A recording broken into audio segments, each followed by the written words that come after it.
Magandang tanghali po mga kapatid.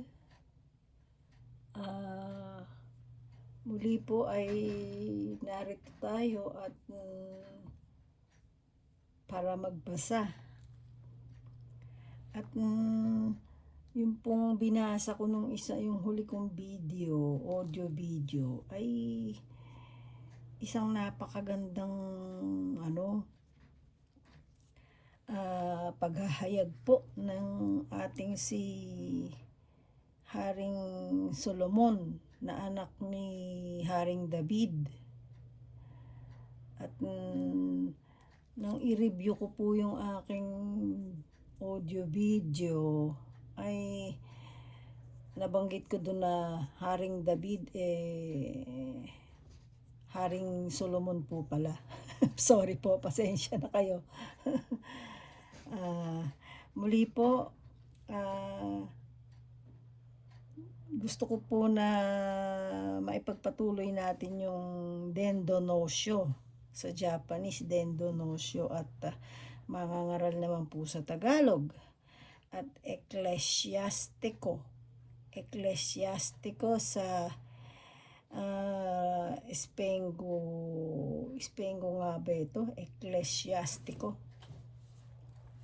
Kaya po, sa ganda po nung pagkakabasa ko ng mangangaral at saka sa dami ko pong napulot ditong aral, ay mas maganda po na malaman natin at maintindihan, magkaroon tayo ng mga aral.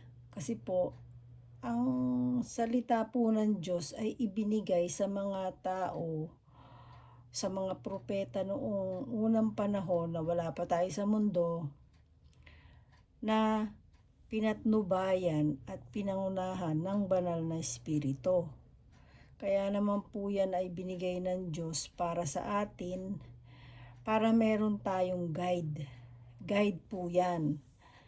Ngayon, dahil kahit may guide tayo, marami pa rin hindi nakakasunod, dumating pa sa punto na ibinigay ang ating Panginoong Hesukristo, pinababa dito sa lupa para tubusin sa pagkakasala ang sangkatauhan. At habang naririto po ang ating Panginoong Hesukristo sa mundo, ay siya naman ay nagsimulang mangaral nung siya ay 30 years old at 3 years siyang nangaral bago siya umakyat ng langit. Kaya nga po yung 33, yun yung pag-akyat ng ating Panginoong Hesukristo sa langit, pagbabalik niya. Kaya 3 taon siyang nangaral dito sa atin sa mundo.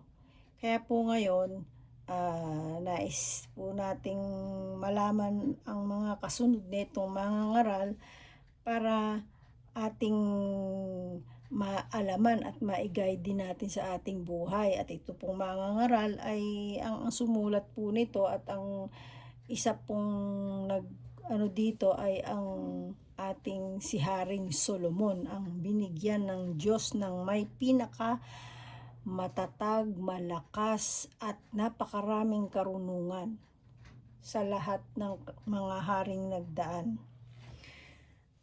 Kaya po, muli po, magandang araw ng linggo, ikalawang araw ng August, ay manalangin po muna tayo. O Diyos na Ama namin na sumasalangit, Diyos na buhay at dakila, Diyos ng aming mga ninunong sina Abraham, Isaac at Jacob, at siya rin po namin kinikilalang Diyos, ang Diyos na buhay at dakila na sumasalangit kasama ng aming Panginoong Hesukristo. Maraming salamat po Ama sa patuloy mong pangangalaga sa amin, patuloy mong pagsuporta, patuloy mong pagkakalob sa amin ng mga biyaya sa lahat ng aming pangangailangan ayon sa iyong kalooban, at sa lahat ng pangangalaga mo sa aming lahat na iyong mga anak ng liwanag sa pamagitan ng iyong mga banal na anghel, at sa pagbibigay mo po ng banal na espiritu sa amin upang siya naming tagatulong at tagapagbigay ng karunungan na aming masusunod sa aming buhay sa araw-araw. Ama, maraming salamat din po sa pagmamahal na walang katulad na kaloob mo sa amin. At ganun din po, patawad din po sa mga pagkakasala namin na paulit-ulit naming nagagawa sa aming isip, sa aming salita at gawa. Patawarin mo po nawa kami at huwag mo nawa pong ibilang na kasalanan namin ang anumang bagay na aming nagagawa na hindi namin sinasadya o mga kasalanang hindi namin gusto, subalit sa lakas ng puwersa ng kaaway na aali-aligi dito sa mundo ay tunay po na bilang tao ay napakahirap pong mabuhay sa mundong ito kung wala po kayo. Kaya po Ama, hinigit sa lahat, hinihiling po namin kapatawaran sa aming mga pagkakasalang nagawa, ay ganun din po mapatawad din po nawa namin ang lahat ng taong nagkakasala sa amin.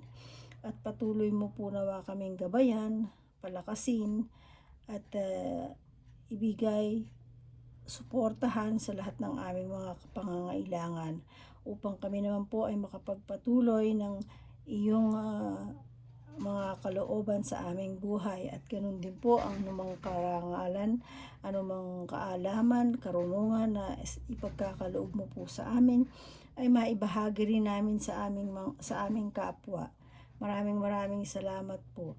At ganun din po, muli humihiling kami ng higit sa sapat na kalakasan ng iyong banal na Espiritu na siya naming magiging lakas at magiging tagapagturo sa amin at tagapagpaliwanag sa lahat ng aming mababasa upang ito po ay aming magawa rin sa aming buhay. At lahat po ng mga nakikinig na iyong ipinagkaloob, lahat po ng mga taong tinawag mo, dahil naniniwala po ako na ayon po sa aming Panginoong Hesukristo na ang lahat ng nakakarinig sa kanyang salita ay ang siya niyang mga tupa. Kaya po, ayon din po sa Panginoong Hesus, sinabi po niya na ang mga taong nakikinig sa kanyang aral ay ikaw po na aming Ama na sumasalangit ang siyang nagpapadala.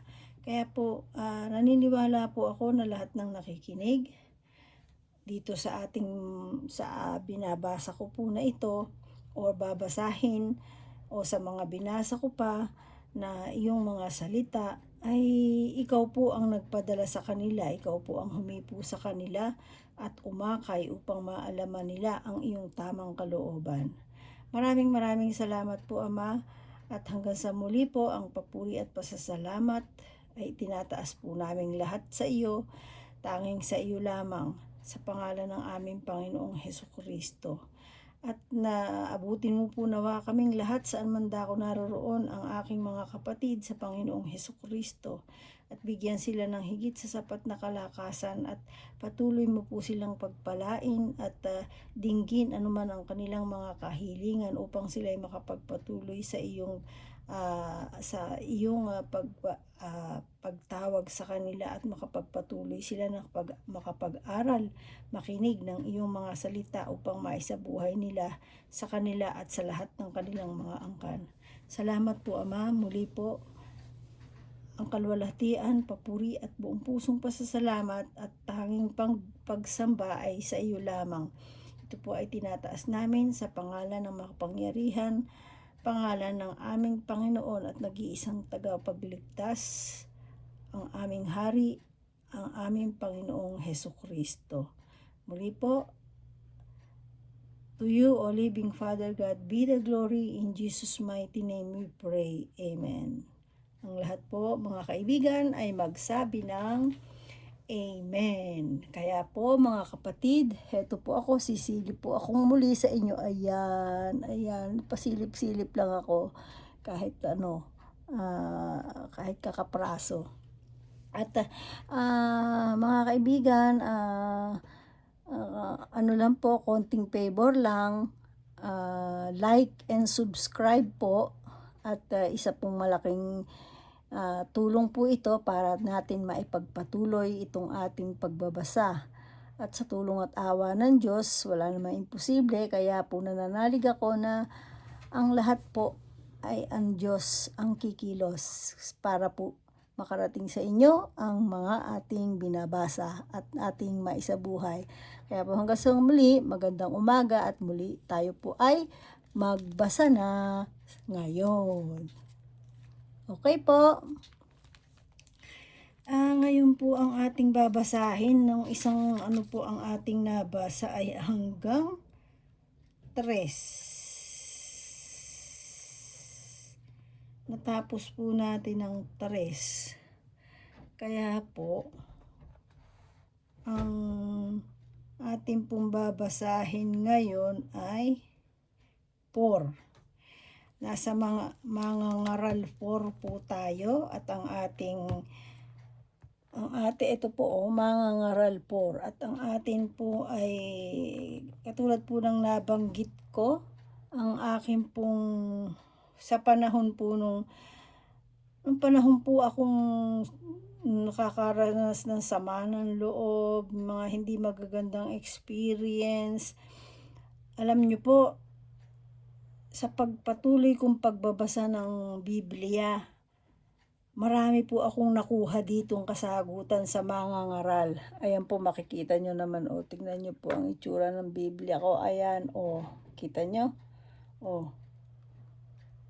Yan. Nung pong panahon na talagang umuwi akong galing sa trabaho na luhaan, sa kabila ng pagod mo sa trabaho, tatawagan ka at sasabihan ka ng kung ano-ano, ng mga pagbibintang na hindi tama, sa kabila ng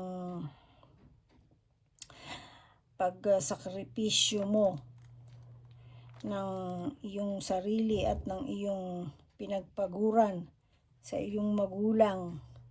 At pagkatapos ay umuwi ka ng luhaan at ubos ang iyong kinita dahil sa pabalik-balik mo noon sa Pilipinas.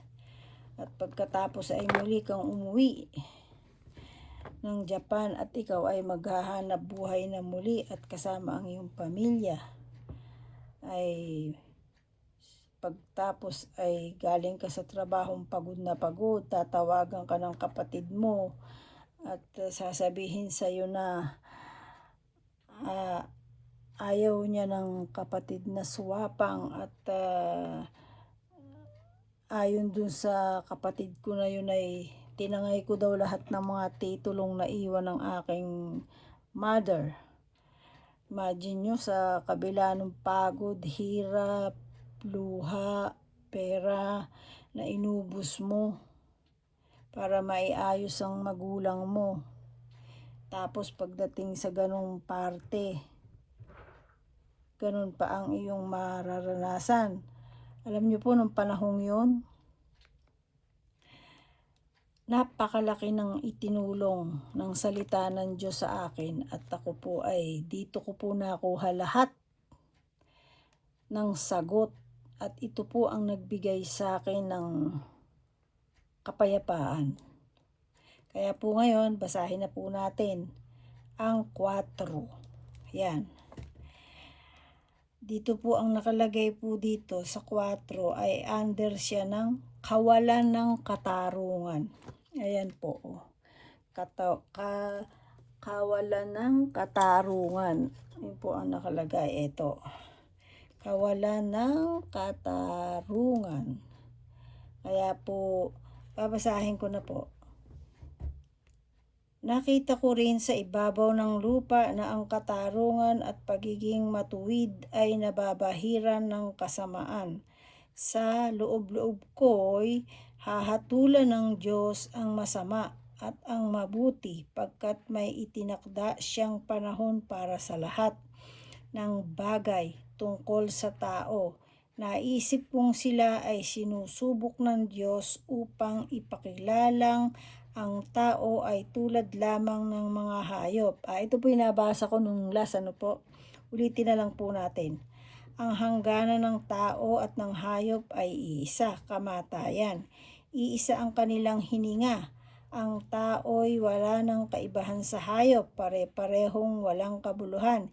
Iisa ang kauuwian, lahat ay buhat sa alabok at sa alabok din uuwi. Sino ang nakakatiyak kung ang kaluluwa ng tao ay aakyat sa itaas at ang kaluluwa ng hayop ay mahuhulog sa kalaliman? Kaya naisip ko na walang pinakamabuti sa tao kundi magpasasa sa kanyang pinagpagalan. Wala na siyang ibang magagawa at sino ang makapagsasabi sa kanya kung ano ang mangyayari pagkamatay niya. Ayan, naipaliwanag ko na po itong parte na to, no? Inulit ko lang po para maiano natin yung under siya or in-state dito, yung nakalagay po dito ay kawalan ng katarungan. So, ito po tayo sa number 4. Dito po sa walang katarungan, di ba binanggit na ang tao ay halos hindi hindi na iba sa hayop. So, ang pinaka po na doon ay pinaliwanag ko naman po ang karunungan doon, at saka po yung kung bakit nabanggit na parang sa hayop. Kasi nga pareho lang din naman ang kauuwian, mamamatay at mauuwi sa alabok. Pero ang espiritu ng tao ay syempre ay papunta sa Diyos. Ngayon, ang sa hayop ay sabi nga dito nakalagay ay kaluluwa ng hayop ay mahuhulog sa kalaliman. Hindi naman po natin sigurado pa yun, po. Tanging ang Diyos lang naman natin ang nakakaalam kasi ang Diyos natin ang pinakamakapangyarihan sa lahat. Ito po, punta na po tayo, sundan natin ang Mangangaral, chapter 4, verse 1 babasahin po natin hanggang verse 1 hanggang 17. Ayan. Chapter 4 po. Nakita ko ang kawalan ng katarungan sa daigdig. Ang mga inaapi ay lumuluha, ngunit walang tumulong sa kanila sapagkat makapangyarihan ang sumisikil sa kanila. Dahil dito, naisip kong mas mapalad ang mga patay kaysa mga buhay. Ngunit higit na mapalad ang mga hindi na isinilang pagkat hindi na nila nakita ang kasamaan sa ibabaw ng lupa. Nakita ko rin ang tao'y nagpupunyagi upang mahigtan ang kapwa. Wala rin itong kabuluhan at nauuwi sa wala. Sinasabi nilang mangmang lamang ang maghahalok kip-kip ng kamay at magpapakamatay ng gutom. Maaaring tama, ngunit mas mabuting may kaunti kang inimpok na panatag ang iyong kalooban kaysa patuloy kang magpakahirap, ngunit wala namang mapakinabang. May mga bagay pa sa ibabaw ng lupa na nakita kong walang kabuluhan. Ang taong nag-iisa sa buhay, walang kaibigan, ni kamag-anak, ngunit walang tigil sa paggawa, wala siyang kasiyahan, ni hindi niya tinatanong sa sarili kung kanino mauuwi ang kanyang pinagpagalan. Ito man ay walang kabuluhan at malaking pahirap ng tao sa kanyang sarili. Ayan po. May mga tao pong ganito nag-iisa, trabaho ng trabaho, tapos wala namang mangyayari, ipon ng ipon, impok ng impok, para bang naging na po niya yun. Tawag dyan. May mga taong gano'n, impok ng impok, tipid ng tipid. Tapos hindi niya alam, nag-iisa siya. Ganun po yun Meron pong ganito, at saka yung pong nabanggit naman dito, may mga taong inaapi. May mga lumuluha, ngunit walang tumutulong sapagkat makapangyarihan ang sumisikil sa kanila. Tingnan mo, saan po ba yan? May halimbawa na po kayo niyan, Kung sino yung makapangyarihan na sumisikil sa mga mahihirap. Kaya nakalagay din po dito, oh, dahil dito, naisip kong mas mapalad ang mga patay kaysa buhay. Ngunit higit na mapalad ang mga hindi na isinilang pagkat hindi na nila nakita ang kasamaan ng ibabaw ng lupa. O, di pa? Totoo naman po ito eh. Tama naman po yung sinabi ng ating si Haring Solomon dito eh. Ayan. Ito po ay ayon din sa kanyang pamamahala at sa pagkita sa mga pangyayari sa mundo.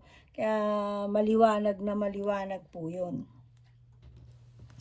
Ito po, may mga bagay pa sa ibabaw ng lupa na nakita kong walang kabuluhan. Ang taong nag-iisa na sa buhay, walang kaibigan ni kamag-anak, ngunit walang tigil sa paggawa. Wala siyang kasiyahan, ni hindi niya tinatanong sa sarili kung kanino mauuwi ang kanyang pinagpagalan. Ito naman ay walang kabuluhan at malaking pahirap ng tao sa kanyang sarili. O baka may mga kilala kayong ganito, paalalahanan nyo na po. Baka may nakikita kayong mga ganito, ipon ng ipon, tapos pag namatay, pag-aawayan lang. Naku, sabihin nyo po ay kung kaya may nakikitang magaganyan, payuhan nyo na habang sila'y nabubuhay, gamitin nila, bigyan nila ng kaligayahan ng kanilang sarili. Kasi ako ganito yung ermat ko noon nung pong huli niyang nagbenta siya ng 1 hectare na lupa. Na yun nga po, yung isa yun sa napag-awayan. Tapos ako naman, syempre although may karapatan ako, pero palibhasa ako po'y kilala ko ang Diyos at naniniwala ako na ang aking Diyos ang mas mayaman sa lahat.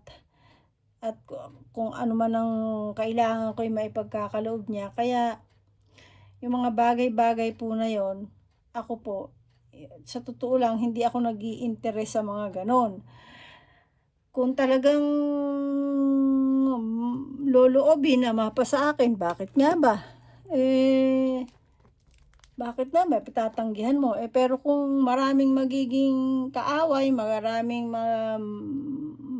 gagawa ng hindi maganda, paubaya mo na kasi magkakasala lang sila para lang sa ayaw nilang mapasayo na talaga namang tamang sa iyo, magkakasala pa sila. Nako, pabayaan nyo na lang. Kaya po ako nung sabi ko sa aking mga kapatid sa aking nanay ko pala sinabi yon. Kasi nung nagbenta siya ng lupa na 1,000,000, sabi niya, naku, nagagalit si ganito, si kapatid mo, ganito kasi hindi ko siya napadalan, ganun. Alam mo nyo po, payo ko sa mother ko. Padala nyo kung magkano lang ang gusto nyong ipadala. Kasi yan, sa inyo yan. Sabi ko pong ganun sa ermat ko. Tsaka kung ano gusto mong gawin sa pera mo, magpakasaya ka na, sabi kong ganun po sa ermat ko. Noong time na yun, nasa mga 60 na yung ermat ko, alam ko 60 plus na siya. That was 2004,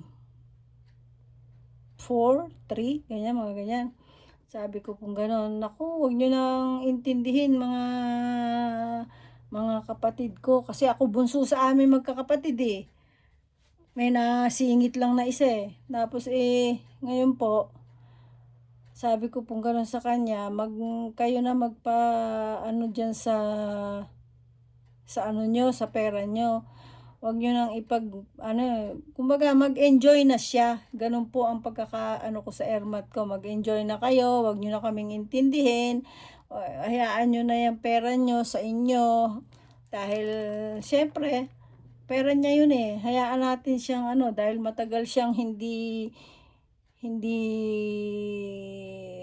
nakakuha ng mga mana-mana niya sa kanyang parents na mas marami ang mga tao lang na kasi ang ermat ko kasi hindi umalis yan sa Luzon simula nung nag-asawa ng taga Luzon So matagal niyang hindi na uwian yung parents niya na marami pala silang dapat asikasuhin na mga mana-mana, mga lupain, mga kanilang mga ase-ase, ano ba yan?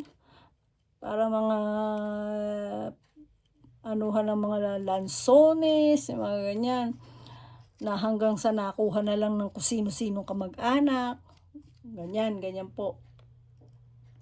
Kaya po sabi ko sa ermat ko, yung mapapasayo, i-enjoy mo na lang, sabi ko po sa ermat ko.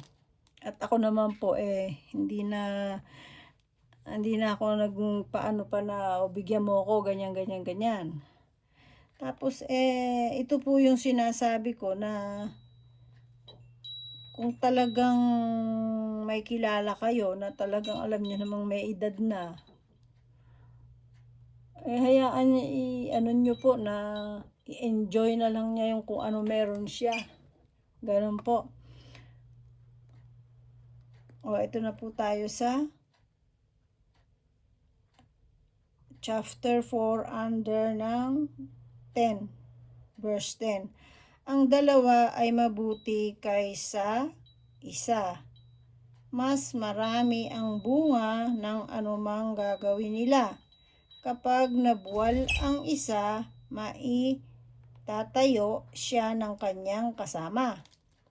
Kawawa ang nag-iisa pagkat walang tutulong sa kanya kapag siya'y nabuwal. Kung malamig ang panahon, maaari silang magtabi sa higaan upang parehong mainitan. Ngunit saan siya kukuha ng init kung nag-iisa rin siya? Kung ang nag-iisa'y maaaring magtagumpay laban sa isa, lalo na ang dalawa. Ang lubid na may 3 pilipit ay di agad malalagot. Oo nga naman, ano po. Kaya po yung may mga tao na, di ba?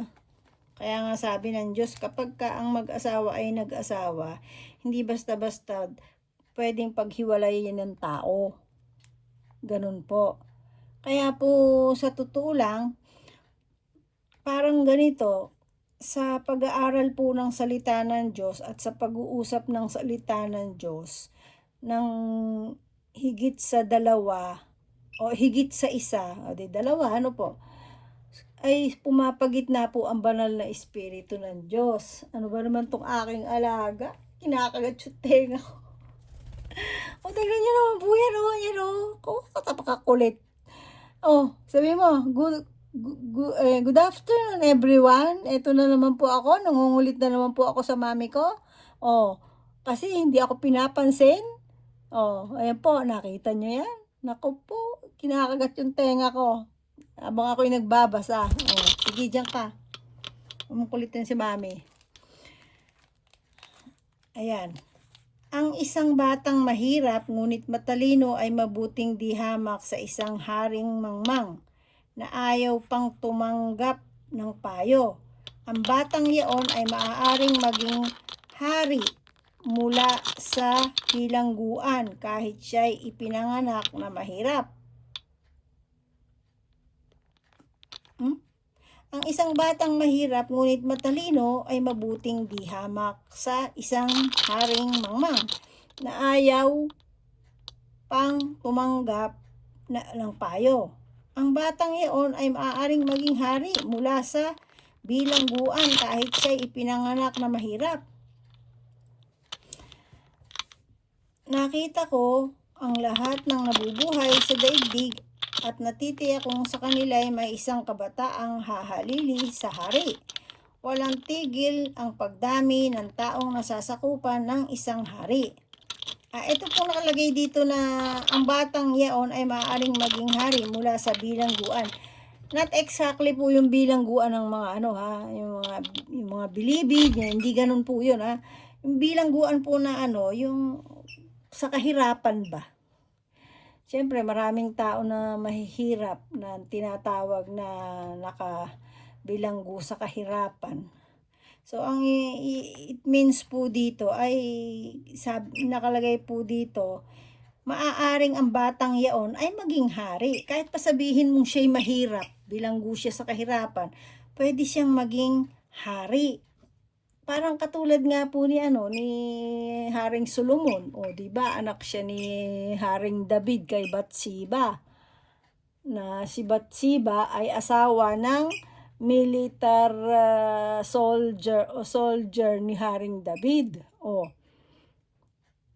kaya imagine nyo yun, o tingnan nyo ha, anak si Haring Solomon ni Haring David kay Bathsheba na asawa ng soldier ni Haring David. O, pero humingi naman ng tawad si Haring David sa pagkakasala niya na yon. Tsaka, kumbaga, bawat pangyayari nga sa mundo, may mga pangyayari po kasi na nagagawa in a way ng masama, pero may purpose pala ang Diyos. Katulad niyan, si Haring Solomon na anak ni Haring David kay Bathsheba, ay siya yung naging kahalili sa pagiging hari. At siya ang may malawak na karunungan na pinagkaloob ng Diyos. O di po ba, nabanggit ko sa inyo yan nung unang pagbasa ko dito ng mga ngaral. O ayan, kaya nakalagay po dito, inihalin tulad dito, ang batang yaon ay maaaring maging hari mula sa bilangguan kahit siya'y ipinanganak na mahirap.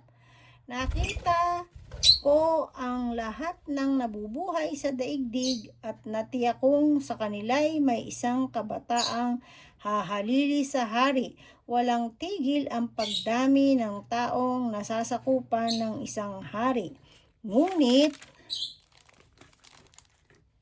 isa man ay walang papuri sa kanya pagkamatay niya. Ito man ay walang kabuluhan at nauuwi rin sa wala. O yun. So, iniibig lang pong sabihin dito, ang tao, kay si Hodang, akala mo'y napakagiting-giting mo, akala mo'y napakasikat-sikat mo dito sa mundong to, pagdating ng panahon at namatay ka, malilimutan ka rin. Mawawala ka pa rin. Ganun po yun, mawawala.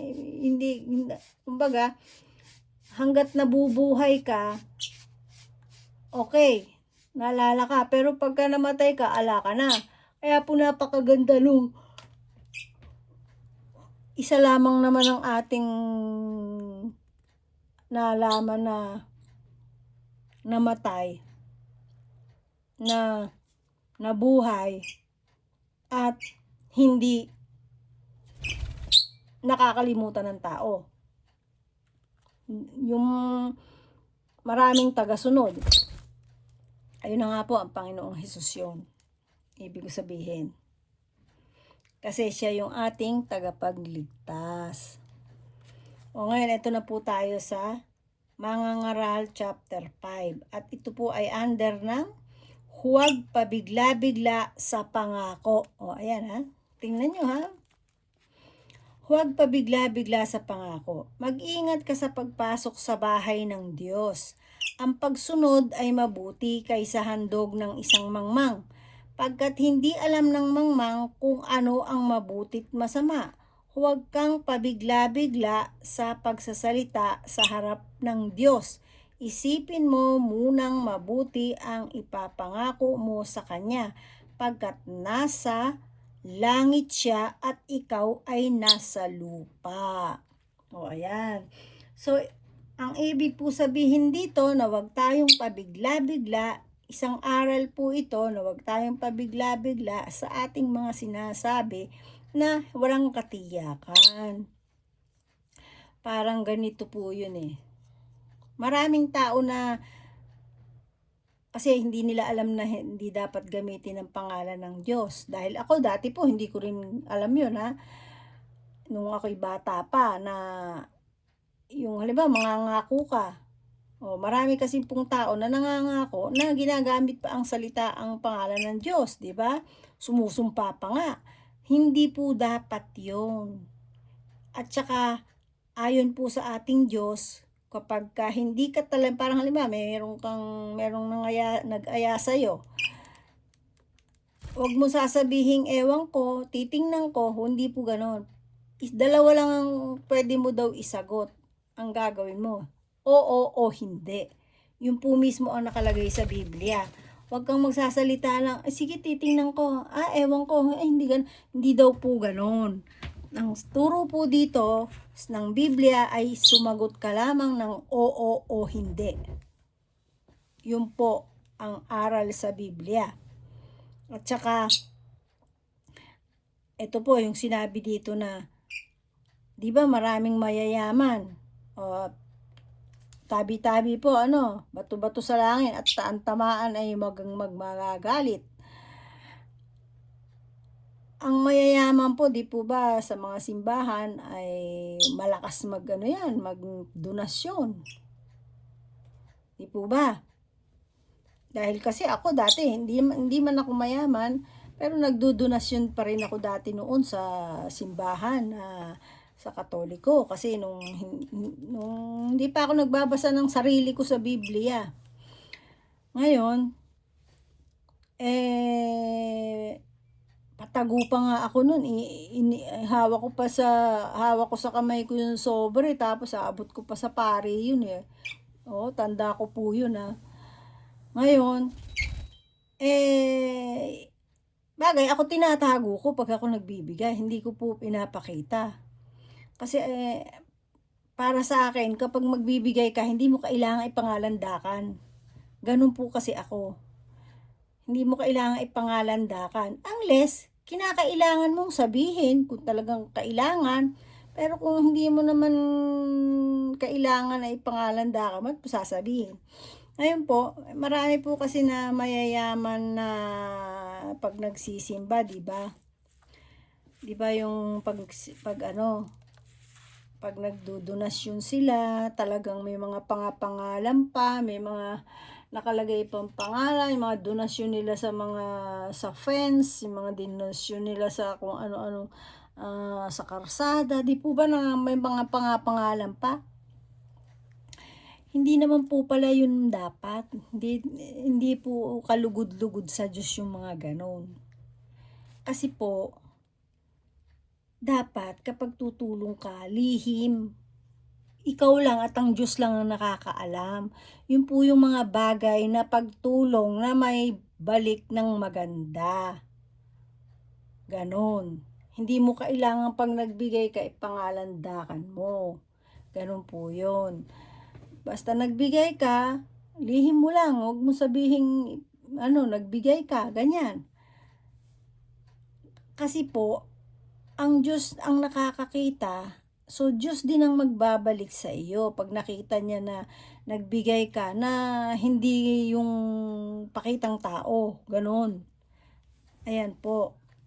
Mag-ingat ka sa mga pagpasok sa bahay ng Diyos. Ang pagsunod ay mabuti kaysa handog ng isang mangmang, pagkat hindi alam ng mangmang kung ano ang mabuti't masama. Naintindihan nyo na po yung mangmang Ipinaliwanag ko po yan yung una kong pagbasa dito ng mga ngaral. Kung ano ang mabuti't masama, huwag kang pabigla-bigla sa pagsasalita sa harap ng Diyos. Isipin mo munang mabuti ang ipapangako mo sa Kanya, pagkat nasa langit siya at ikaw ay nasa lupa. Mag-ingat ka sa pagsasalita. Ang panaginip ay bunga ng maraming alalahanin. Habang dumarami ang iyong sinasabi, lalong nanganganib na makapagsabi ka ng hindi tama. Kung mangangako ka sa Diyos, tuparin mo agad. Ayaw niya ng mayabang, kaya tuparin mo ang iyong pangako sa Kanya. Mabuti pang huwag ka ng mangako kaysa mangangako ng di tutuparin. Huwag mong pababayaang magkasala ka dahil sa iyong salita. Alalaon bagay mangangako ka at babawiin mo pagkatapos. Sa ganyan galit na galit ang Diyos. Kung magkagayon, hindi kanya pagpapalain sa anumang iyong ginagawa. Kaya gaano man kadalas ang iyong panaginip, gaano man karami ang walang kabuluhan mong salita at gawa, magkaroon ka ng takot sa Diyos. Ayun. Kailangan pala natin, huwag tayong salita ng salita o pangako ng pangako. Ano po? At saka, pag po pala tayo nangangako, tutuparin natin. At wag na tayong mangako kung hindi rin lang natin matutupad. At saka, tama po yun yung sabi na kasi po ako dito sa amin, sa loob ng bahay namin, unless kausapin ako ng asawa ko, or tanungin ako, sasagot ako. Pero kapag kwento ng kwento yung asawa ko, tapos sumagot ka, ang asawa ko po, pag sumagot ka, ano yun, kumbaga siya, kung ako'y dati perfectionist, ngayon, sa amin dalawa siya. Ganun yun. Kaya ang ginagawa ko na lang, pag nagsalita siya, wala lang, bahala siya sa buhay niya, magsalita siya na magsalita. Hindi po ako sumasagot. Kasi kilala ko na Pero babayaan ko lang siya.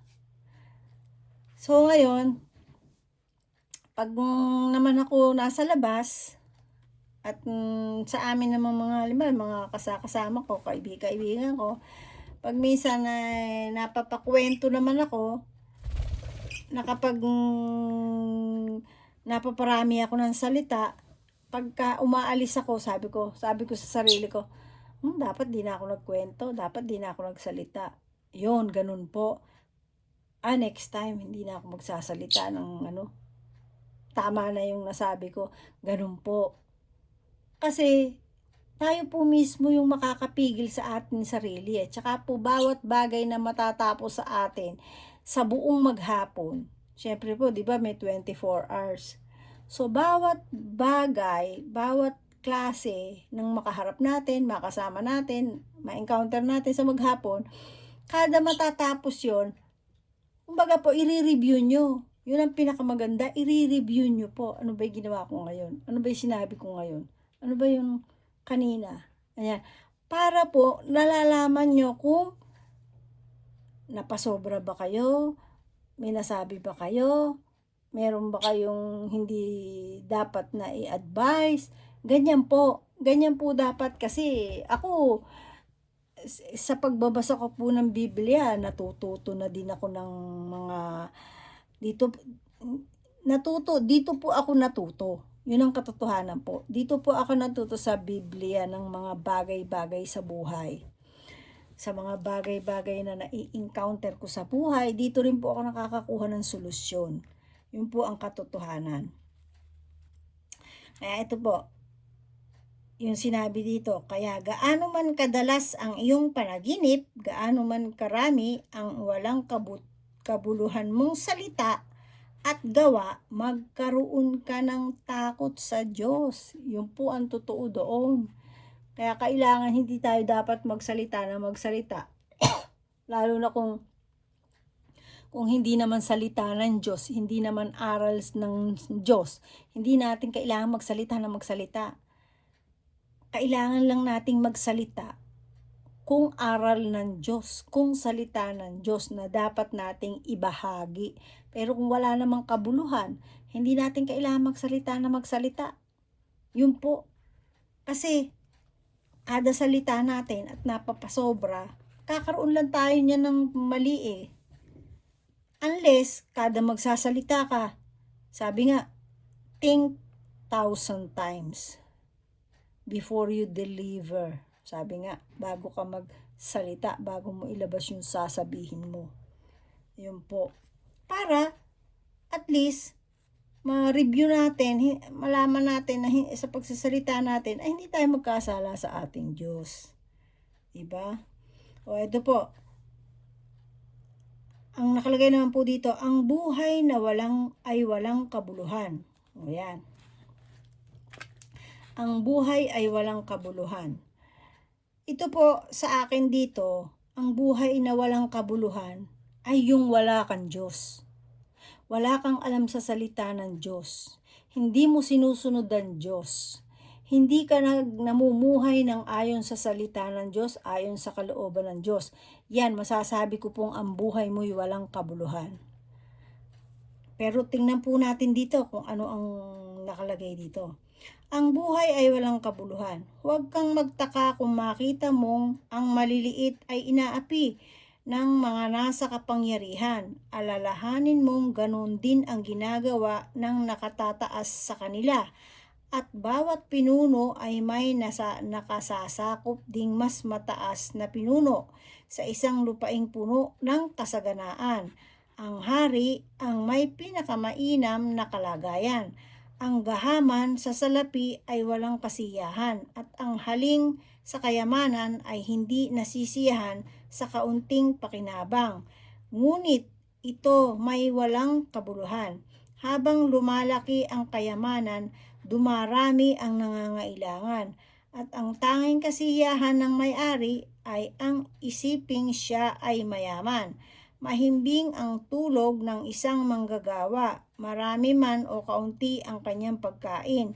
Ngunit ang mayaman ay di dalawin ng antok kahit labis siya sa pangangailangan. Bagay, totoo po ito, di ba? Ang mayaman hindi mapagkatulog. Kasi marami silang isipin, marami silang kayamanan, marami silang inaalala. Pero yung mga mahirap, yung pangkaraniwan lang, pag nagdasal ka sa Diyos, nanalangin ka, sinabi mo, Ama, ikaw na pong bahala sa akin sa pangalan ng aking hari, ng aking Panginoong Hesukristo. Ikaw na po bahala ang magbantay sa akin sa buong magdamag at sa lahat ng aking angkan, sa aking lahi, sa aking anak. Salamat po, Ama. Sa pangalan po ng aming Panginoong Hesukristo, ang lahat po ng ito'y tinataas ko sa iyo. Maraming salamat po. O alam niyo po, makakatulog kayo ng napakahimbing at napakasarap. Sa totoo lang. Totoo po yun. Kasi ganyan po ako pag matulog. Pagising ko din, nagdadasal din po ako. Kaya po, dumarating yung lumilindol, kumikidlat, umuulan ng malakas. Tatandaan ko pa po dati, yung asawa ko hindi nakatulog, sabi sa akin, kumusta na yung tulog mo kagabi? Ganito, ganyan. Oh, okay naman, wala problema. Sabi niya, nakatulog ka, no? Sarap ng tulog mo. Samantalang anya, ang lakas-lakas ng kidlat, ang lakas-lakas ng ulan, ang lakas. Tapos, ang sarap ng tulog mo, wala kang kaalam-alam. Sabi po niyang gano'n. Ako naman po, sabi ko, kasi, siyempre, pag ako natulog, ay, hindi ko na po yata sinabi sa kanya na, nagdasal ako hindi ko na po sinabi sa kanya yun. Kasi, magiging ano lang yun eh. Basta sabi ko, basta ako natulog. Ganun, sabi ko. Ganyan naman ako, basta itinaas ko lang sa taas yung sa Diyos, yung aking pagtulog. Yun, ganun. Totoo po yun, pag po tayo natulog, ay kailangan nating itaas sa Diyos ang ating ang ating pagtulog. Ang ating maghapon, pasalamatan natin ang ating maghapong tagumpay. At salamat sa ligtas na maghapon. Anuman ang ating na-encounter sa buong maghapon, pasalamat tayo dahil yun po ang gusto ng Diyos. At maging pagsubok o anuman ang dumating, makaharap natin, pasalamatan natin kasi lahat po ng bagay na yan ay may binibigay na aral sa atin ng Diyos. Kaya pinapahintulutan niya yan lahat. At doon po tayo inaano ng Diyos, doon niyo po pinatitibay ang pananampalataya natin sa Kanya. Ganun po. Kaya makikita po ng ating Diyos Ama ang pananampalataya natin sa Kanya kung buhay o hindi. Kung sa bibig lang o sa salita lang. Dapat, sabi nga, faith without action is dead. So, kailangan po ang faith natin buhay. Kailangan may kilos at may gawa. Ayan po. O, eto na po tayo. Sa 30 na po. Nang under ng ang buhay ay walang kabuluhan. Ito ang isang napakahirap na nakita ko sa daigdig. Ang tao ay nag-iimpok para sa kinabukasan, ngunit nauubos din sa masamang paraan. Kaya wala rin siyang maiiwan sa kanyang sambahayan. Kung paanong tayo'y walang dala ng sumipot dito sa daigdig, wala rin tayong madadala pagpanaw natin. Wala tayong madadalang anuman sa ating pinaghirapan. Narito pa ang isang mahirap isipin. Kung ano ang ayos ng tayo'y dumating, gayon din ang ating ayos sa ating pag-alis. Nagpapakahirap tayo, ngunit wala rin napapala. Bukod dito, ang buhay natin ay laging may alinlangan, puno ng balisa, hapis, karamdaman at kabiguan. Kaya nga, wala akong nakikitang pinakamabuting gawin ng tao sa daigdig kundi kumain, uminom at magpasasa sa lahat ng pinagpagalan niya sa maikling panahong ibinigay sa kanya ng Diyos. Doon siya nakatalaga. Ganon din ang dapat gawin ng lahat ng niloob ng Diyos na yumaman. Damahin ang kasiyahan sa lahat niyang ginagawa pagkat doon siya nakatalaga. Sa gayon, hindi siya malulungkot kahit mahikli ang buhay niya sa daigdig pagkat puno naman ng kasiyahan. Oo nga naman, syempre, pinahintulutan kang yumaman, kahit sinasabihin pang hindi ka mayaman, pinahintulutan kang makatikim, makaranas ng mga biyaya ng Diyos. I-enjoy mo, diba? Totoo po yun, i-enjoy mo para nga naman, mawala ka man sa mundo, na-enjoy mo. Sa mga tao po na talagang may mga pagkakataon sila na marami silang pera, marami silang ay nako, ewan ko lang po kasi sa akin kung gano'n, yung mga mararaming pera, nako, kung ako po yun. Kaya siguro ala akong pera no? Kasi po alam niyo po ako nung bata, may kwento ako Nung bata ako, tatanda ako, grade 2 ako noon. Ako po talaga, syempre binibigyan lang ako ng lola ko ng pabaon. Piso ba o 50? Ngayon, siguro po talagang, syempre alam nyo naman ng anak ng Diyos. Lahat naman tayo anak ng Diyos. Kaya lang, depende lang sa gawa natin. Kaya tayo nawawala sa Diyos. Kaya tayo inaalis ng Diyos. Pero kung patuloy tayong sumusunod sa kanyang kalooban, patuloy tayong magiging anak ng Diyos. Yan po ang tandaan natin. Ngayon, nung bata ako, bakit tuntua po ako na masaya ako na gusto kong magkaroon ng kasiyahan yung mga kaklase ko, ganyan. Tapos alam nyo po, nung natutulog yung lola ko, nako, nagpapatanggal sa akin ng puti po yun, nagpapaalis ng puti sa akin. Ang wallet po nilalagay niya sa unan niya pagka nagpapabunot siya ng puti na sa akin. Siya, 8 years old ako, grade 2, no? Ginawa ko po, alam niyo po, kumuha ako ng 10 piso sa wallet ng lola ko. Ngayon, pagkuha ko ng 10 piso sa wallet ng lola ko, itinabi ko yun. So, sa the next day, papasok na ako.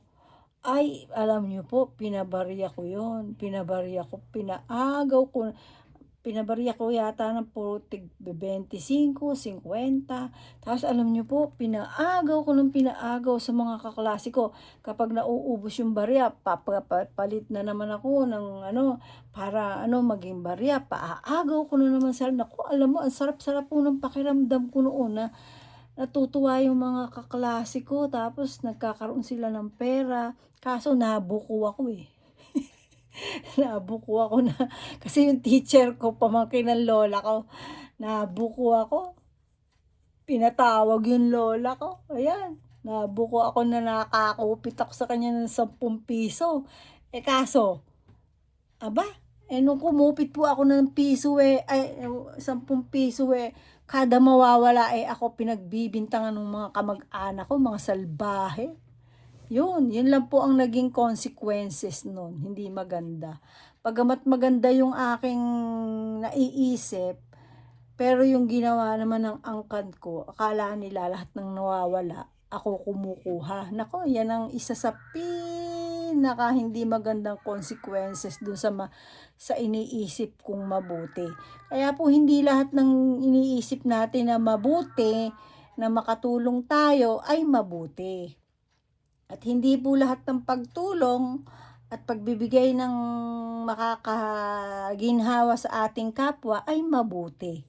Depende po. Ganon din po, ayon po din po dito sa salita ng Diyos, na ang di lahat ng pagtulong, pagbibigay ng kasiyahan sa kapwa ay mabuti. Yun po, isa po yun, yung kinuwento ko sa inyo. Kaya Pulaga, alam nyo po nun, lahat ng nawawala sa akin ibinibintang. Yun ang isa sa nakakalungkot kong experience nung bata ako. Pero okay lang, napaglagpasan ko yun, pero naisip ko rin naman na ang gawa ng masama ay makakabuti. Lahat ng gumawa sa akin ng masama, nakabuti sa akin kasi naging matatag ako. At yun ang isa sa mga training sa akin na ginawa ng Diyos. Ganun po. Kaya ito po ngayon, dito na tayo sa chapter 6. Narito ang isang kawalan ng katarungan na nagaganap sa daigdig. Isang tao na binigyan ng Diyos ng malaking kayamanan at karangalan. Labis-labis siya sa lahat ng kailangan sa kasawi. Ang palad, hindi niloob ng Diyos na tamasahin niya ang kasiyahang dulot ng mga bagay na ito. Bagkus ay iba ang nakinabang. Ito man ay walang kabuluhan at nagdudulot lamang ng sakit ng loob. Mabuti pang di hamak ang sanggol na ipinanganak na patay kaysa isang taong nagkaanak ng 100 at nabuhay ng matagal ngunit hindi pinarangalan. Mabuti pang di hamak ang sanggol na ipinanganak na patay kaysa isang taong nagkaanak ng 100 at nabuhay ng matagal, ngunit hindi pinarangalan nang siya ay ilibing.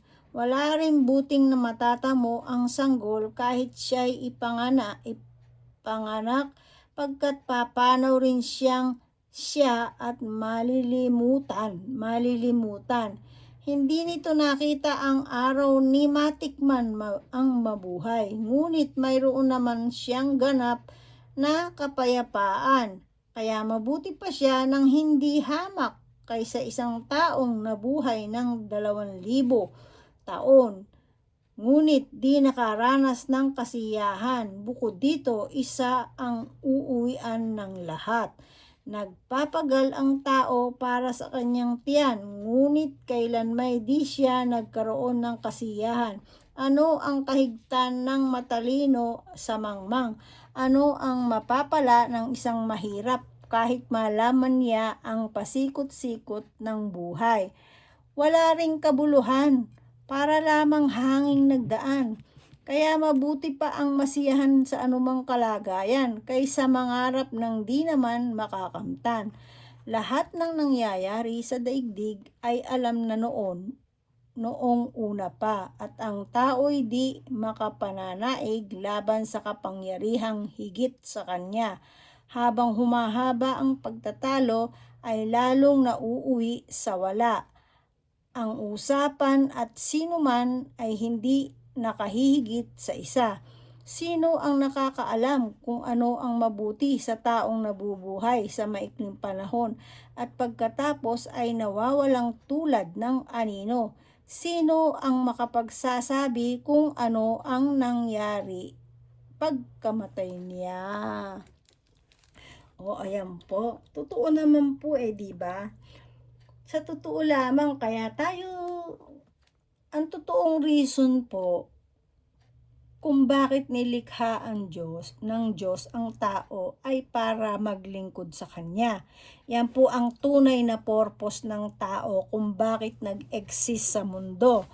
Kasi po, gusto ng Diyos na tayo'y maglingkod sa Kanya kasi maganda ang plano ng Diyos sa mga tao. Kaya po, ang tunay na purpose po natin ay paglingkuran ng ating Diyos. Doon sa mga tao na wala sa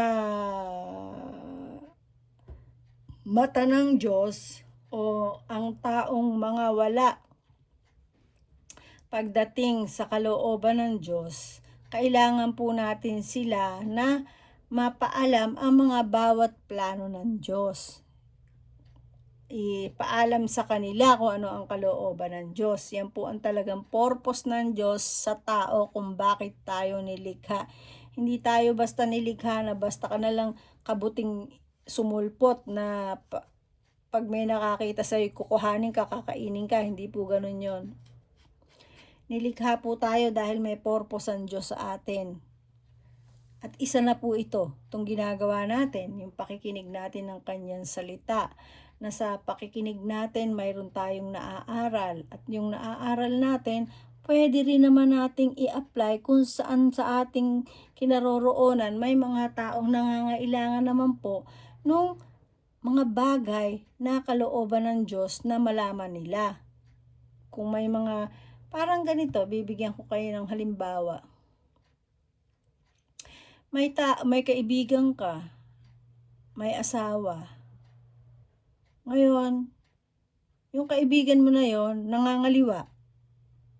Ikaw naman na nakakaalam ng salita ng Diyos, alam mo yung mabuti. Alam mong nasa mali siyang ginagawa. So, may mga tao po kasi na para wag mawala yung kanilang pagkakaibigan, hindi na lang magsasalita. Parang aayunan na lang niya yung kaibigan niya, which is mali po. Mas dapat nating pahalagahan ang ating Diyos, hindi sa kaibigan. Unahin nyo ang Diyos at uunahin kayo ng Diyos. Yun po ang kalakaran ng Diyos. Ngayon, pag ganun po, sabihan nyo. Kasi hodang magalit siya, ano man ang consequences, magalit siya, iwanan ka, layuan ka, okay lang. Dapat tanggap nyo yun kung mahal nyo ang Diyos at kung talagang kayo'y sumasa Diyos. Yun po yun. Ngayon, bakit mo sasabihin yun? Kasi para maligtas siya. Kasi ang tao po na pumapatol sa may asawa o yung may asawa pumapatol sa binata, yung binata pumatol sa may asawa, sa Biblia po, ang kapalit niya ay kamatayan. Ang katumbas niya ay kamatayan. Kaya po, kung may alam po tayong ganon, sasabihan natin para maligtas siya. Kasi, pag alam natin ang salita ng Diyos at hindi natin sinabi sa Kanya, may pananagutan tayo sa Diyos. Kasi, pag hindi natin sinabi yon na alam natin ang kalooban ng Diyos, tayo ang mananagot sa Diyos. At yan ay nakalagay mismo sa Biblia. Kasi just in case namatay yung tao na yon, hindi mo nasabing, matagal mo siyang nakakasama, hindi mo nasabi sa kanya yung tamang kalooban ng Diyos. Tapos namatay siya. Ay ikaw ang sisingilin ng Diyos doon. Tatanong niya sa iyo kung bakit hindi mo sinabi. Kumbaga, obligasyon mo ngayon. May obligasyon at may kasalanan ka sa Diyos. Pero, Kung dumating ang punto naman na sinasabihan mo na ayaw kang pakinggan, paulit-ulit mong sinasabi, ayaw kang pakinggan, tapos imbis na ayaw na sa'yo, hindi ka, okay lang yun. Ang importante po ay nasabi mo ang tunay na kalooban ng Diyos sa kanya para mailigtas niya ang kanyang kaluluwa or para mailigtas mo ang kanyang kaluluwa. Kasi pag hindi mo nasabi yon, yung taong yon, ang kaluluwa niya ay sa impyerno ang bagsak. So ngayon, pag nangyari yon, may kasalanan ka sa Diyos pag hindi mo sinabi yon. Kaya marami po ang hindi nakakaalam ng yan yung mga ganon, kasi ayaw nilang, natatakot sila mawalan ng kaibigan, natatakot silang iwanan sila. Ganun. Pero pag tinanong mo, alam mo ba ang Diyos? Kilala mo ba ang Diyos? Mahal mo ba ang Diyos? Oo daw. Hindi naman totoo niyang mahal ang Diyos nun. Kasi, mas mahal niya yung kaibigan niya. Kasi, ang tao, kapag mahal mo ang Diyos, uunahin mo yung sinasabi ng Diyos. Uunahin mo yung niloloob ng Diyos. Bago mo unahin yun sa kaibigan mo. Kasi, pag inuna mo ang Diyos, mawala man yung kaibigan mo, bibigyan ka ng panibagong kaibigan. Ganun po yun. Kaya, dapat, unahin mo yung mga bagay na kalooban ng Diyos. At kung dapat na kailangan mong sabihin sa kaibigan mo para lamang mailigtas ang kaluluwa niya, ay dapat mong gawin. Ako lang po, kaya nga po wala na akong masyadong kaibigan kasi nga inaalisan ako. Paano halos lahat kasi sinasabi ko sa kanila yung kalooban ng Diyos kasi dapat kong sabihin kasi depende kasi sa bawat sitwasyon. Dahil nga sa halos lahat pumapalinghado sa kalooban ng Diyos, ay kailangan ko pong sabihin. Ngayon, dahil sa sinasabi ko, ako naman po ay humahanap din ng tiyempo at kung kailangan na, parang ganito, dumadating naman sa punto na, halimbawa sa trabaho ko, during trabaho po namin, may nag-aaway-away, di ngayon, doon ngayon kumikilos ang banal na espiritu, nagsasalita siya para maaralan yung mga tao doon. May mga nagsasabi na yan na, huwag mo sabihin dito yan, ganun. Hindi po kasi sila yun Ang nagsasabi po nun, yung demonyong umaalipin sa kanila, yung masamang espiritu, kasi ayaw nilang marinig ang salita ng Diyos. Ang masamang espiritu, ang kampo ni Satanas, ayaw ng mga salita ng Diyos. Tatandaan nyo po yan.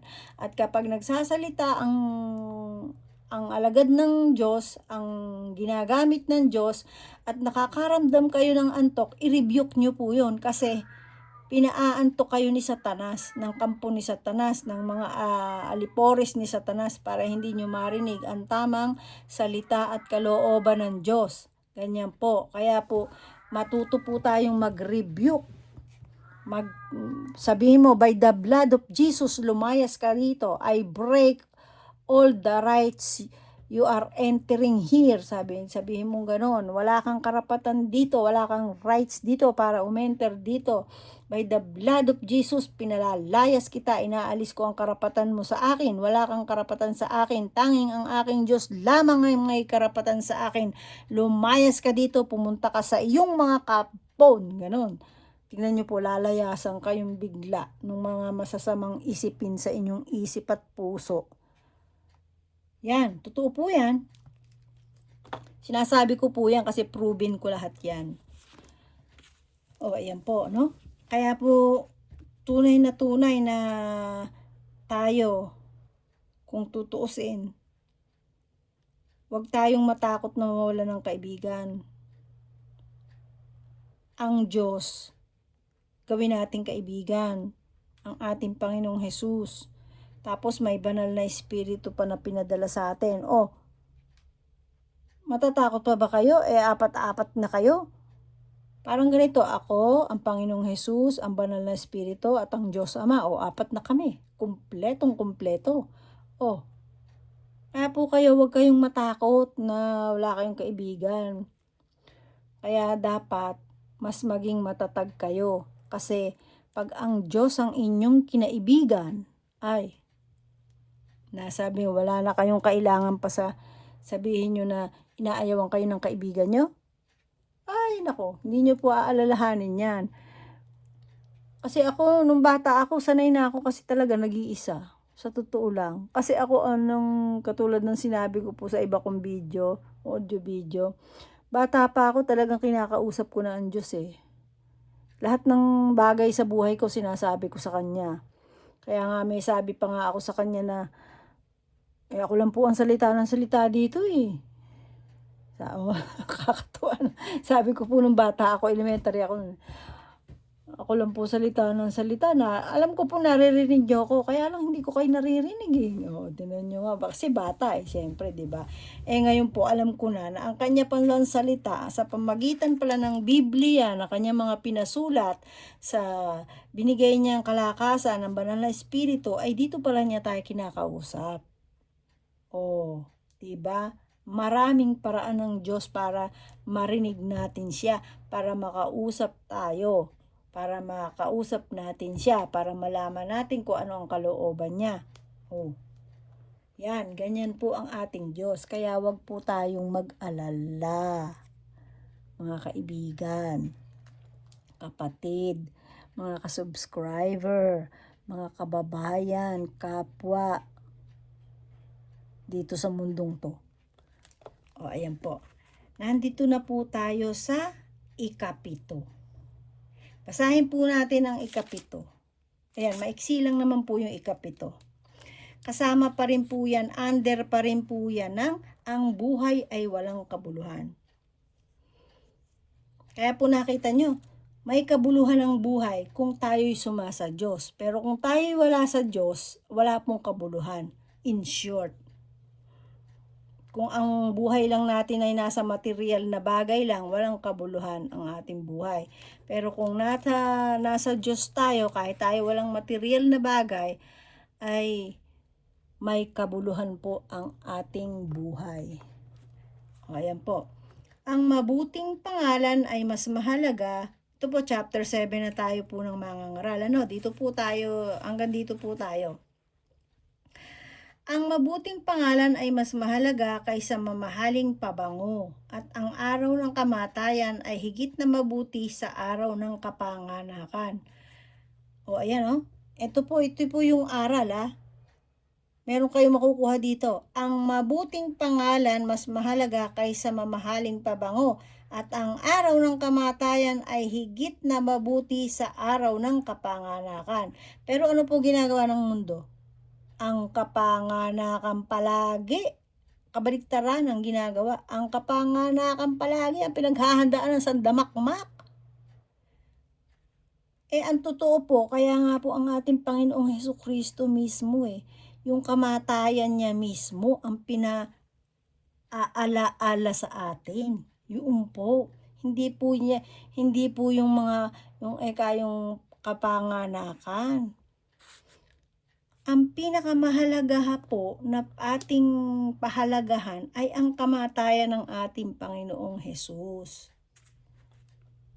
Kasi po, yun daw kapanganakan, wala pa tayong nagagawa Pero po yung namatay ka,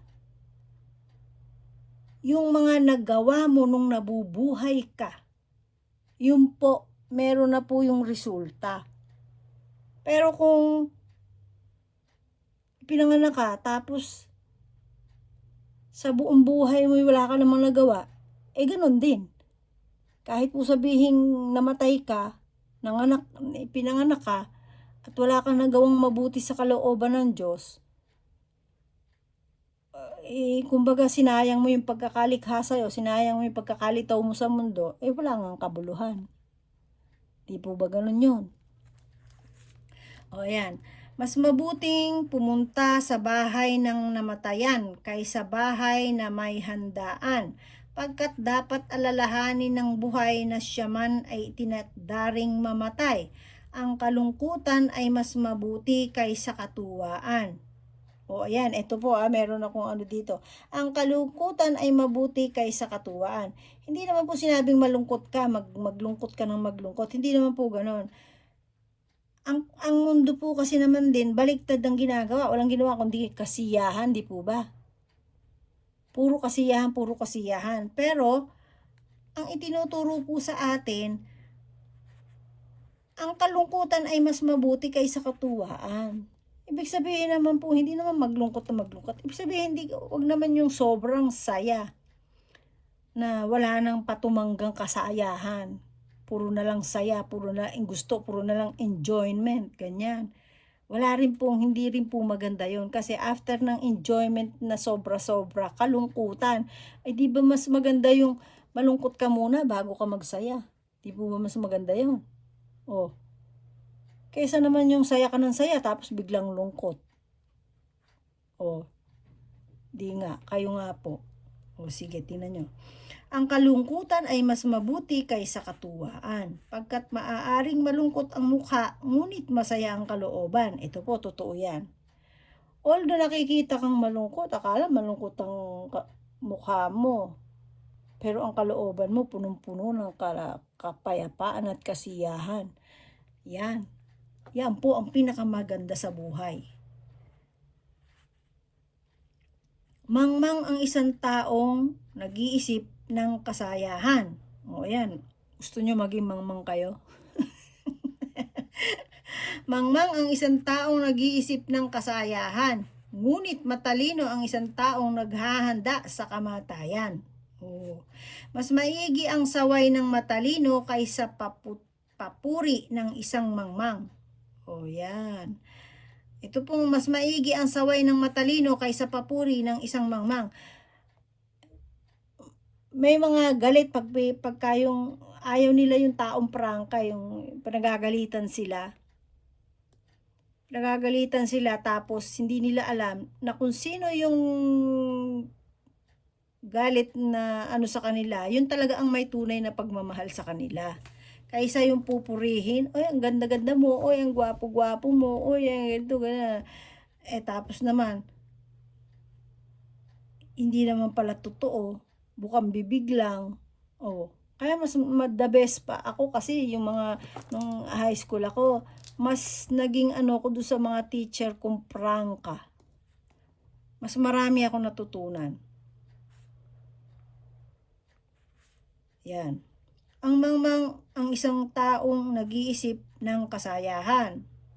Yan, gusto nyo maging mangmang kayo. Kung gusto nyo palagi kasayahan, magiging mangmang kayo.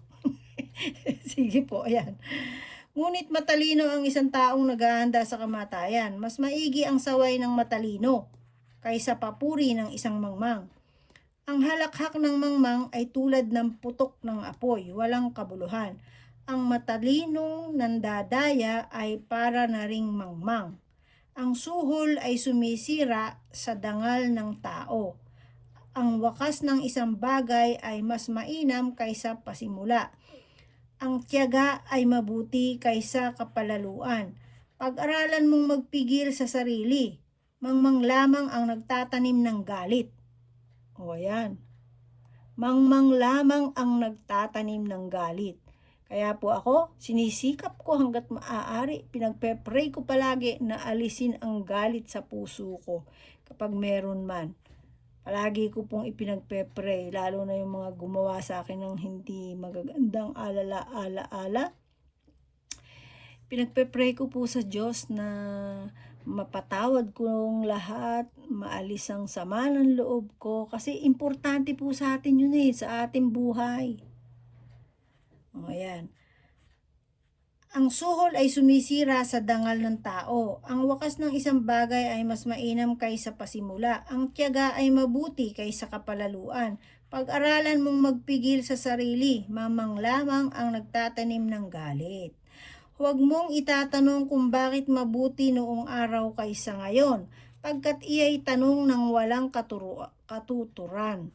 Ang isang taong may taglay na talino ay para ng nakatanggap ng mana, at siya'y nakahihigit sa iba. Yan. Ang isang taong may taglay ng natalino ay para ng nakatanggap ng mana, at siya'y nakahihigit sa iba. Yan. Diba?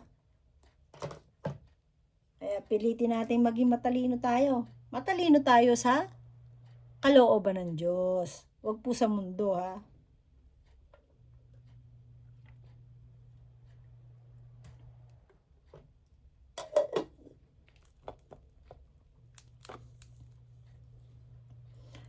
Ang tulong na magagawa nito sa tao ay tulad ng magagawa ng salapi.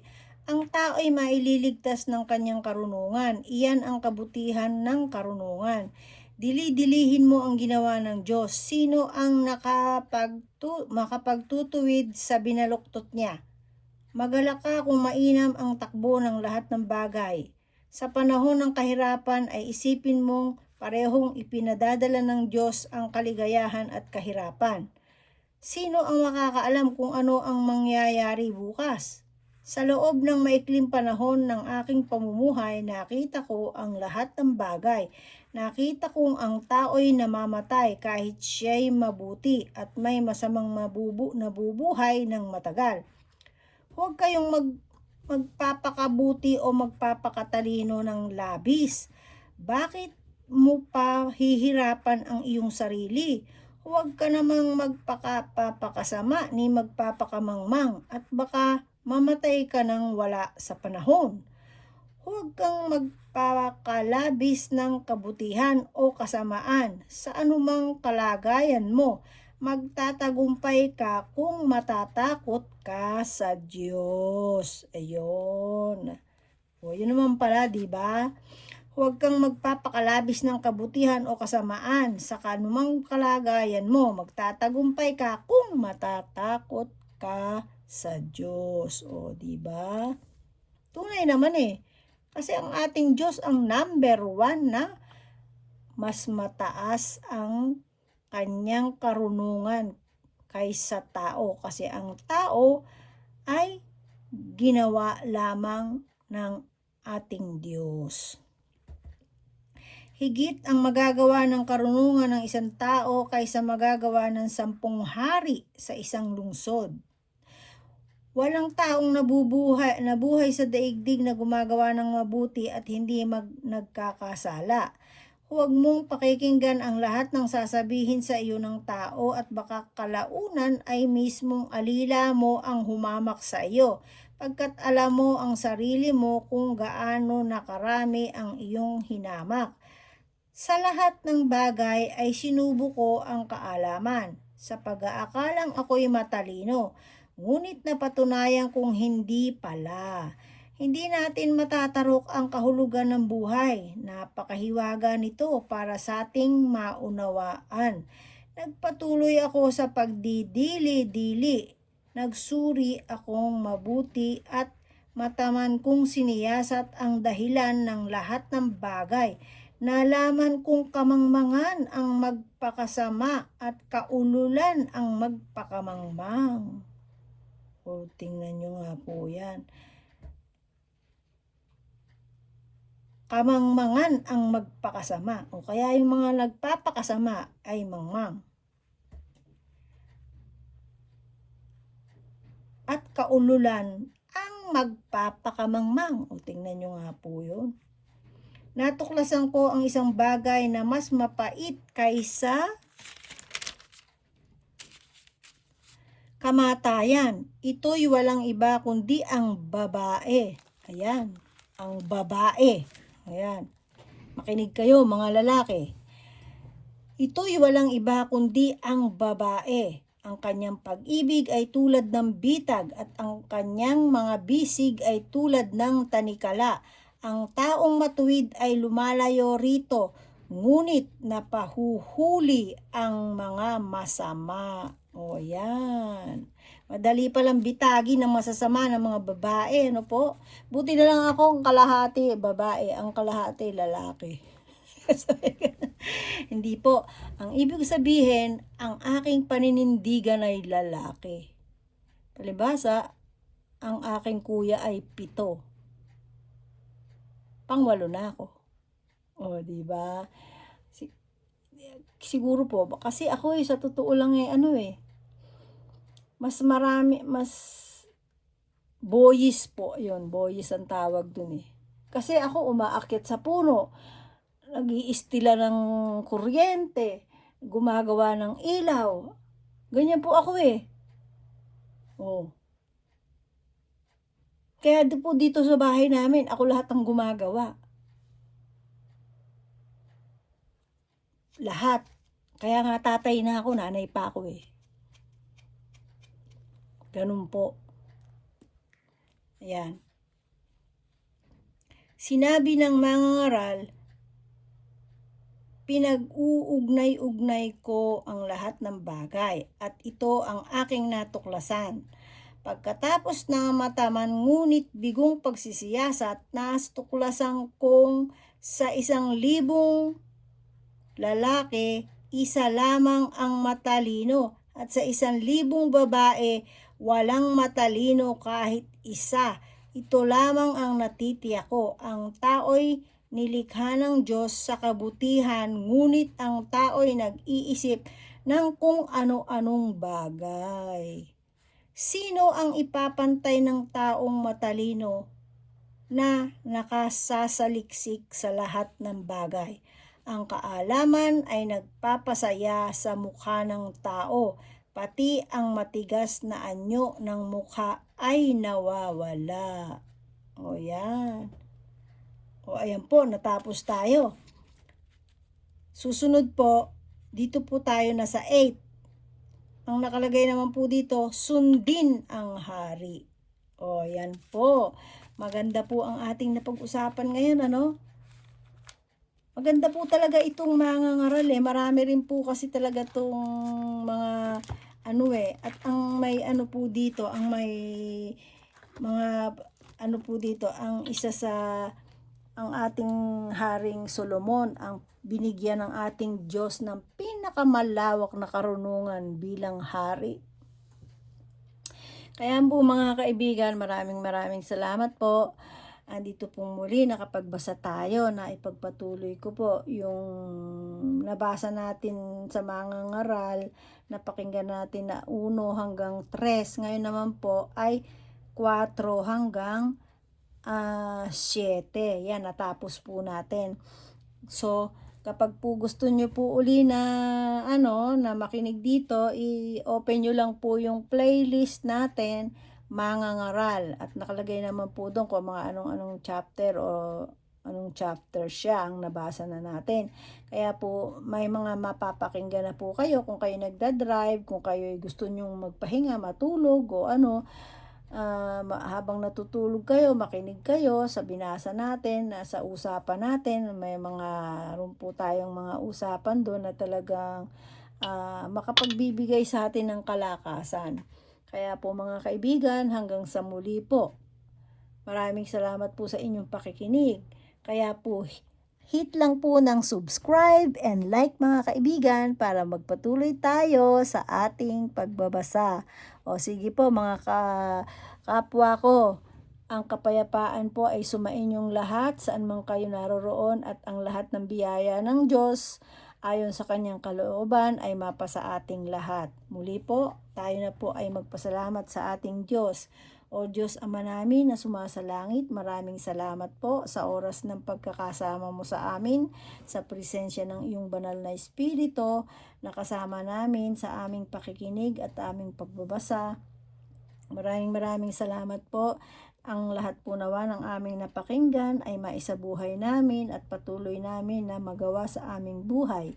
At ito po ay inaangkin namin bilang aming kalakasan at katatagan. Salamat po Ama sa aming sa pamagitan ng aming Panginoon at ang aming Hari, ang aming tagapagligtas na ang aming Panginoong Hesukristo. Maraming salamat po Ama sa iyong pagmamahal at pagbibigay sa amin ng mga kaalaman habang kami nasa mundong ito.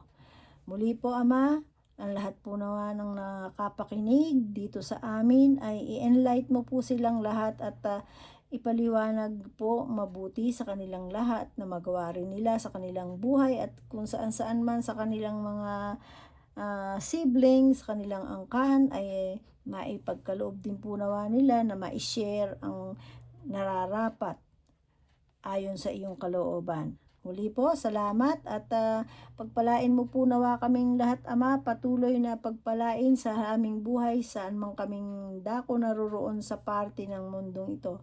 Salamat po. At muli po, pagpalain mo rin po at kaawaan ang aming bansang Pilipinas, ang aming bansang Japan at lahat ng bansa na Kailangan ka po, Ama. Maraming salamat po. All glory and honor are all yours, our blessed Father, God in heaven, our Jehovah God, our Yahweh El Shaddai, our Father God in heaven, Abba Father. Maraming salamat po. Ang lahat po ng papuri at pasasalamat ay tanging sa iyo lamang. Salamat po sa aming banal na Espiritong pinapagabay mo. Sa pangalan po ng aming Panginoong Hesukristo, muli po, maraming salamat. I love you, Father. I love you, Jesus Christ. I love you, Holy Spirit. And I love you all. God bless you all po. Bye-bye.